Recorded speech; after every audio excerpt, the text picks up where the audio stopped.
మనం రోజు భోజనంలోకి తింటాకి బోల్డని వంటలున్నాయి. కానీ అన్ని వంటలు ఒక ఎత్తు, ఇప్పుడు మనం వండేది ఇంకో ఎత్తు. ఇదే చాలా మంది ఫేవరెట్ వంకాయ ఎండు చేపల పులుసండి. మా నాన్నమ్మ పాతకాలం పద్ధతిలో మసాలాలు ఏం లేకుండా చేత్తదండి ఈ కూర.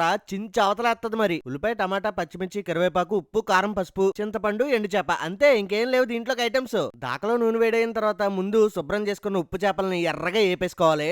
అదే నూనెలో ఉల్లిపాయలు, పచ్చిమిర్చి, కరివేపాకేసి బాగా రంగొచ్చేదాకా ఏగిన తర్వాత టమాటాలు కూడా వేసి బాగా మగ్గబెట్టేయండి. టమాటాలు మెత్తగా మగ్గిన తర్వాత అండి లైట్ గా పసుపు, టేస్ట్కి సరిపడగా ఉప్పు, కారం వేసి బాగా కలిపేసి వెంటనే పొడుగ్గా కోసుకున్న వంకాయలు కూడా వేసేసుకోండి. వంకాయలకి ఉప్పు కారం అలా పడద్దు చూసారా, అలా పట్టిన వెంటనే ఎండు చేపలు కూడా వేసి లైట్ కలిపి మూత పెట్టేసి ఒక 70% ఉడకనిచ్చేయాలి. ఉడికిన తర్వాత మూత తీసి ఇంకా లైట్ చేయకండి, డైరెక్ట్ గా చింతపండు పులుసు వేసేయాలి. కొద్దిగా నీళ్లు కూడా యాడ్ చేసుకోండి. ఇప్పుడు మూత పెట్టి పులుసులో ఎండు చేపలు, వంకాయలు బాగా ఉడకనిచ్చి దగ్గర పడ్డాక కొత్తిమీరేసి కలిపేసి దింపేయడమేనండి.